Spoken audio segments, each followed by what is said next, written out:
नमस्कार। आज हम एक बहुत ही दिलचस्प सफर पर चलने वाले हैं। ये सफर है हमारे शरीर के बनने का। हम समझेंगे कि बचपन में एक मजबूत शरीर की नींव कैसे रखी जाती है और फिर देखेंगे कि महिला एथलीटों को किन खास बातों का ध्यान रखना पड़ता है। तो आज हम 4 जरूरी हिस्सों पर बात करेंगे। सबसे पहले मूवमेंट का ब्लूप्रिंट क्या है, मतलब हर उम्र में कितनी एक्सरसाइज जरूरी है। फिर पोस्चर यानी शरीर की मुद्रा जब गलत हो जाए तो क्या होता है। उसके बाद स्पोर्ट्स में महिलाओं की भागीदारी पर बात होगी और आखिर में महिला एथलीटों से जुड़ी एक बहुत ही अहम स्वास्थ्य समस्या को समझेंगे। तो चलिए पहले हिस्से से शुरू करते हैं। यहाँ हम देखेंगे कि वर्ल्ड हेल्थ ऑर्गेनाइजेशन यानी WHO अलग-अलग उम्र के लोगों के लिए किस तरह की फिजिकल एक्टिविटी की सलाह देता है। तो फिर सवाल ये उठता है कि एक हेल्दी बॉडी की ज़रूरतें क्या हैं? क्या बचपन की ज़रूरतें और बड़े होने पर की ज़रूरतें एक जैसी होती हैं? बिल्कुल नहीं। चलिए देखते हैं कि ज़िंदगी के हर मोड़ पर हमारे शरीर को असल में क्या चाहिए। WHO के हिसाब से हर उम्र का अपना एक अलग प्लान है। जैसे बहुत छोटे बच्चों के लिए ज़मीन पर खेलना कूदना ही उनकी पहली एक्सरसाइज है। जब वो चलना शुरू करते हैं तो उन्हें कूदने, उछलने और चीज़ें फेंकने के लिए बढ़ावा देना चाहिए। बच्चों और टीनेजर्स के लिए धीरे धीरे स्पोर्ट्स का लेवल बढ़ना चाहिए। अडल्ट्स के लिए उनकी उम्र और क्षमता के हिसाब से एक्टिविटी होनी चाहिए। और हाँ, 65 से ज़्यादा उम्र के लोगों को अपनी सेहत का ध्यान रखते हुए आसान एक्सरसाइज से शुरू करके एक्टिव रहना चाहिए। चलिए अब आते हैं हमारे दूसरे सेक्शन पर। अब बात करते हैं उस समस्या की जो आजकल बहुत आम हो गई है, यानी पोस्चर की गड़बड़ी, जिसे हम मुद्रा विकृति भी कहते हैं। अच्छा, तो ये पोस्चरल डिफॉर्मिटी आखिर है क्या भला? देखिए, सीधे शब्दों में कहें तो ये हमारी बॉडी के स्ट्रक्चर में एक तरह का मिसअलाइनमेंट है, एक गड़बड़ी है। ये ज्यादातर हमारे पैरों, रीढ़ की हड्डी या कंधों पर असर डालती है। और ये होता क्यों है? अक्सर हमारी ही कुछ खराब आदतों की वजह से, या फिर सही खानपान न होने से, या कभी-कभी बस मसल्स के कमजोर होने से। पैरों में जो आम दिक्कतें दिखती हैं, उनमें 3 सबसे कॉमन हैं। पहली, नॉक नीज। इसमें चलते हुए घुटने आपस में टकराते हैं। दूसरी, बो लेग्स, जिसमें घुटनों के बीच काफी गैप बन जाता है।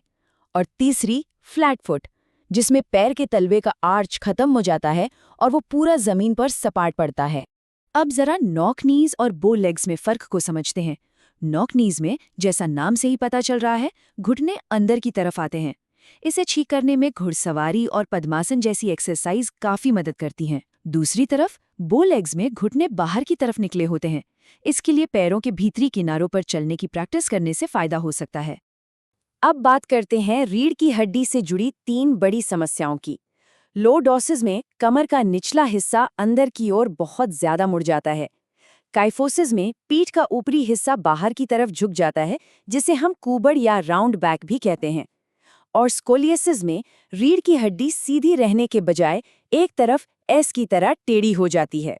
ठीक है, अब आते हैं हमारे तीसरे पड़ाव पर। ये सेक्शन पूरी तरह से स्पोर्ट्स में महिलाओं की भागीदारी पर है। हम जानेंगे कि उन्हें किन किन मुश्किलों का सामना करना पड़ता है और जब वो इन मुश्किलों को पार करती हैं तो इसके फायदे कितने जबरदस्त होते हैं। ये एक सच्चाई है जिसे हमें मानना पड़ेगा कि आज भी दुनिया में कई जगहों पर महिलाओं के लिए स्पोर्ट्स में हिस्सा लेना कोई आसान काम नहीं है। ये एक बहुत बड़ी चुनौती है। पर क्यों? चलिए इसके पीछे की वजहें जानते हैं। तो ये रुकावटें हैं कौन-कौन सी? देखिए, सबसे पहले तो आती है सामाजिक सोच और जेंडर को लेकर भेदभाव। फिर घर की जिम्मेदारियों के चलते अक्सर समय ही नहीं मिल पाता। एक और बड़ी बात, महिला कोच और रोल मॉडल्स की कमी, ये भी एक वजह है। और हाँ, अच्छी स्पोर्ट्स फैसिलिटीज का ना होना, अपनी सेफ्टी को लेकर चिंता और कई बार खुद के अंदर आत्मविश्वास की कमी, ये सब मिलकर एक बड़ी दीवार खड़ी कर देते हैं। लेकिन सबसे अच्छी बात यह है कि जब इन दीवारों को तोड़ा जाता है, जब इन रुकावटों को पार किया जाता है, तो जो फायदे मिलते हैं वो वाकई जिंदगी बदल देते हैं। और ये फायदे सिर्फ शरीर तक सीमित नहीं रहते। स्पोर्ट्स का असर सिर्फ हमारे फिजिकल हेल्थ पर नहीं होता, बल्कि इसका असर हमारे दिमाग और हमारी सोशल लाइफ पर भी पड़ता है।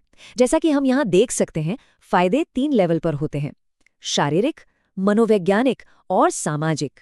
ये तीनों मिलकर पूरी पर्सनैलिटी को बेहतर बनाते हैं। अगर हम दिमागी फायदों की बात करें तो स्पोर्ट्स से स्ट्रेस मैनेज करना आता है, इमोशंस पर कंट्रोल बढ़ता है और सबसे ज़रूरी कॉन्फिडेंस और सेल्फ एस्टीम में ज़बरदस्त उछाल आता है। और सामाजिक तौर पर देखें तो टीम में काम करना, एक दूसरे से बेहतर तरीके से बात करना और रिश्ते मजबूत बनाना, ये सब गुण स्पोर्ट्स से ही आते हैं। और अब हम पहुंच गए हैं अपने आखिरी और शायद सबसे ज़रूरी टॉपिक पर, फीमेल एथलीट ट्रायड। ये एक बहुत ही गंभीर सिंड्रोम है जिसे समझना बेहद ज़रूरी है, खासकर उन लोगों के लिए जो महिला एथलीटों के साथ काम करते हैं। तो ये फीमेल एथलीट ट्रायड आखिर है क्या? देखिए, ये कोई एक बीमारी नहीं बल्कि 3 हेल्थ प्रॉब्लम्स का एक गुच्छा है जो एक दूसरे से जुड़ी हुई हैं। ये 3 समस्याएं हैं: ईटिंग डिसऑर्डर यानी खाने पीने से जुड़ी गड़बड़ी, एमेनोरिया यानी पीरियड्स का बंद हो जाना, और ऑस्टियोपोरोसिस मतलब हड्डियों का कमजोर हो जाना। और ये तीनों एक चेन की तरह काम करती हैं। इसकी शुरुआत होती है खाने पीने की गलत आदतों से, जब वजन कम करने के लिए गलत तरीके अपनाए जाते हैं। शरीर को जब पूरी एनर्जी नहीं मिलती तो उसका असर हार्मोन्स पर पड़ता है और पीरियड्स रुक जाते हैं, जिसे हम एमेनोरिया कहते हैं। और जब ये दोनों चीज़ें लंबे समय तक चलती हैं तो हार्मोनल बदलाव और पोषण की कमी से हड्डियां इतनी कमज़ोर हो जाती हैं कि उनके टूटने का खतरा बढ़ जाता है। इस ट्रायड से जुड़े 2 सबसे कॉमन ईटिंग डिसऑर्डर हैं। पहला है एनोरेक्सिया नर्वोसा, जिसमें इंसान हद से ज्यादा पतला होने के बावजूद खुद को मोटा ही समझता है और खाने से भागता है। दूसरा है बुलिमिया नर्वोसा। इसमें इंसान पहले तो बहुत सारा खा लेता है और फिर गिल्ट में आकर उसे उल्टी करके बाहर निकाल देता है ताकि वजन ना बढ़े। अब बात करते हैं एमेनोरिया की। इसका सीधा सा मतलब है पीरियड्स का रुक जाना। अगर किसी महिला का मेंस्ट्रुअल साइकिल पहले नॉर्मल था और फिर अचानक 3 महीने या उससे ज़्यादा के लिए पीरियड्स आने बंद हो जाएं, तो उसे एमेनोरिया कहते हैं। एथलीट्स में ये अक्सर बहुत ज़्यादा एक्सरसाइज और बहुत कम कैलोरी लेने की वजह से होता है।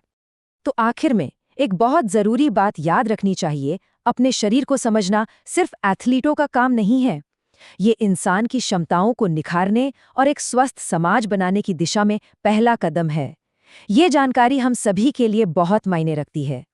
तो अब जब हम ये सब जानते हैं, सवाल ये उठता है कि हम सब मिलकर हर एक एथलीट के लिए एक ज़्यादा सेहतमंद और सपोर्टिव माहौल बनाने के लिए कौन सा एक कदम उठा सकते हैं। इस पर सोचना बहुत ज़रूरी है।